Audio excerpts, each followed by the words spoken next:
بسم اللہ الرحمن الرحیم۔ پیغمبر اسلام حضرت محمد صلی اللہ علیہ وسلم نے جس لمحے خندق کھودنے کا حکم دیا تو اسی گھڑی ایک اور فرمان بھی جاری کیا، جو یہ تھا کہ مدینے کے آس پاس میں جتنے بھی کھیت اور باغات ہیں ان کی ساری پیداوار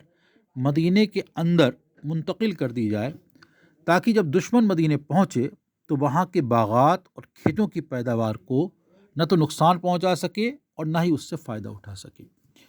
اس قسم کی جنگی حکمت عملی کو دوسری جنگ عظیم میں روس کی حکومت نے جرمنی کے خلاف استعمال کیا تھا، اور جرمنی کی فوج کے راستے میں جتنے بھی باغات اور کھیت تھے ان کی پیداوار محاذ جنگ کے پیچھے پہنچا دیا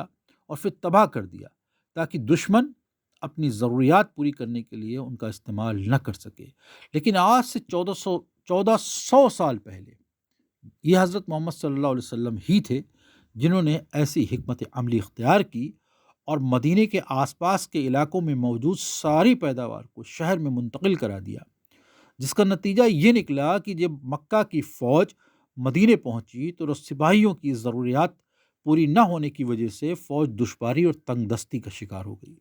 مدینے کے تمام مسلمان مرد اور عورت، یہاں تک کہ جوان سال لڑکے اور لڑکیاں بھی جو بیلچہ اور کدال اٹھانے کے قابل تھے، خندق کھودنے کے کام میں مصروف ہو گئے۔ خندق کا نقشہ کچھ اس طرح بنایا گیا کہ مدینے کا اتری، دکن، پشچمی اور پچھمی حصہ مکمل طور پر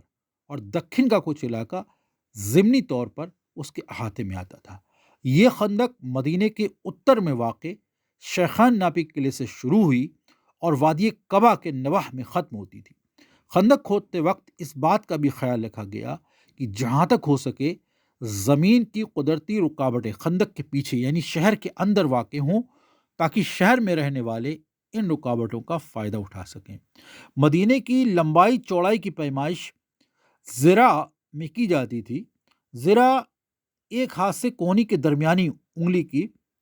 نوک تک کا درمیانی فاصلہ ہوتا تھا، یعنی مدینے میں ایک زرا جو تھا ناپنے کے کام آتا تھا، اور وہ آج کے تقریباً آدھا میٹر کے برابر ہوتا تھا۔ پیغمبر اسلام حضرت محمد صلی اللہ علیہ وسلم نے خندق کھودنے کی غرض سے مسلمانوں کو 10 افراد پر مشتمل مختلف گروہوں میں تقسیم کر دیا، اور ہر گروہ کو 40 زرا تقریباً 20 میٹر خندق کھودنے کی ذمہ داری سونپ دی۔ یعنی ایک بار پھر اس بات کے افسوس کا اظہار کرنا پڑتا ہے کہ اسلامی تذکرہ نویسوں نے جو واقعات کو درج کرنے میں غفلت سے کام لیتے ہیں، یہ لکھا ہے کہ خندق کی چوڑائی کتنی تھی، اور اس کی چوڑائی 12,000 زرا یعنی آج کی پیمائش کے مطابق لگ بھگ 6 کلومیٹر بیان کی ہے، جبکہ چوڑائی کتنی تھی یہ نہیں بتایا۔ تو خندق کی گہرائی 5 زرا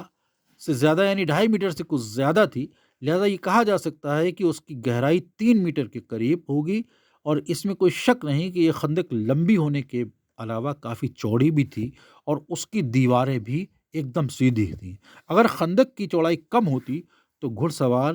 چھلانگ لگا کر دوسری طرف پہنچ سکتے تھے، اگر خندق کی دیواریں سیدھی نہ ہوتی تو سوار یا پیدل فوج اس سے گزر کر شہر میں داخل ہو سکتی تھی۔